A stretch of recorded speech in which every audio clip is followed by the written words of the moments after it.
अस्सलामुअलैकुम students, welcome back to study ways. इस video में हम डिस्कस करेंगे air pollution causes, effects and controlling measures of air pollution. पहले हम समझते हैं एयर पोल्यूशन क्या होता है।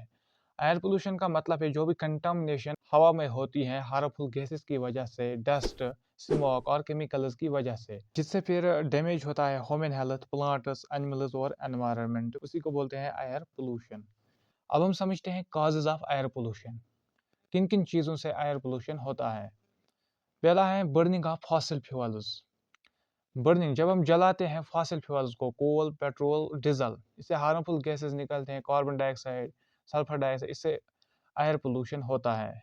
व्हीकल एग्जॉस्ट स्मोक, जो गाड़ियों से एग्जॉस्ट निकलता है, स्मोक जो धुआं निकलता है गाड़ियों से, उससे भी एयर पोल्यूशन होता है।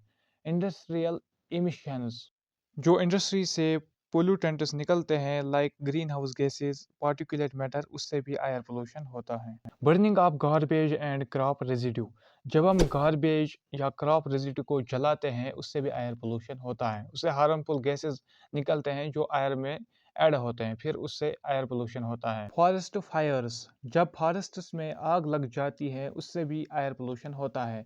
ये नेचुरल काज है एयर पोल्यूशन का।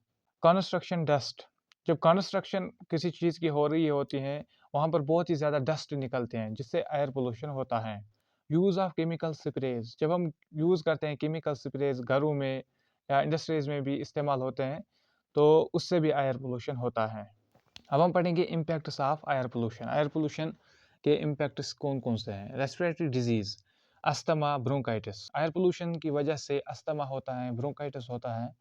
आई एंड स्किन इरिटेशन, इससे आई में इरिटेशन होती है और स्किन में भी इरिटेशन होती है। Global warming and climate change, जब कार्बन डाइऑक्साइड निकलता है व्हीकल से, इंडस्ट्री से, उससे ग्लोबल वार्मिंग और क्लाइमेट चेंज होती है। एसिड रेन, एसिड रेन क्या होती है, जब नाइट्रोजन ऑक्साइड्स और सल्फर डाइऑक्साइड्स ये मिक्स होते हैं रेन से, तब उसको बोलते हैं एसिड रेन, जो डैमेज करते हैं क्रॉप्स, बिल्डिंग्स और वाटर बॉडीज को। रिड्यूस्ड विजिबिलिटी, जब एयर पोल्यूशन होता है तो विजिबिलिटी रिड्यूस होती है, विजिबिलिटी कम होती है। Damage to plants and animals, air pollution की वजह से प्लांट्स और एनिमल्स को डैमेज होता है। प्लांट्स में फोटोसिंथेसिस रिड्यूस होती है जिससे लीफ डैमेज होते हैं और ग्रोथ रुक जाती है। और एनिमल्स में रेस्पिरेटरी इलनेस और भी बहुत सारे इश्यूज होते हैं। अब हम पढ़ेंगे control measures of air pollution. हम एयर पोल्यूशन को कंट्रोल कैसे कर सकते हैं। Use of clean and renewable energy, हम क्लीन एंड रिन्यूएबल एनर्जी को इस्तेमाल कर सकते हैं लाइक सोलर एनर्जी। एफॉरेस्टेशन, हम ट्रीज को लगा सकते हैं, उससे एयर पोल्यूशन कम हो जाएगा। यूज़ ऑफ पब्लिक ट्रांसपोर्ट, हम पब्लिक ट्रांसपोर्ट को इस्तेमाल कर सकते हैं, प्राइवेट व्हीकल्स की जगह हम पब्लिक ट्रांसपोर्ट को इस्तेमाल कर सकते हैं। फिल्टर्स इन इंडस्ट्रीज, हम इंडस्ट्रीज में फिल्टर्स लगा सकते हैं जिससे एयर पोल्यूशन कम हो जाएगा। प्रॉपर व्हीकल मेंटेनेंस, हम व्हीकल्स को प्रॉपरली मेंटेन कर सकते हैं, इससे भी एयर पोल्यूशन कम हो जाएगा। बैन ऑन बर्निंग वेस्ट, हम वेस्ट जलाने पर बैन लगा सकते हैं। ये गवर्नमेंट का इनिशिएटिव, गवर्नमेंट बैन लगा सकता है वेस्ट जलाने पर।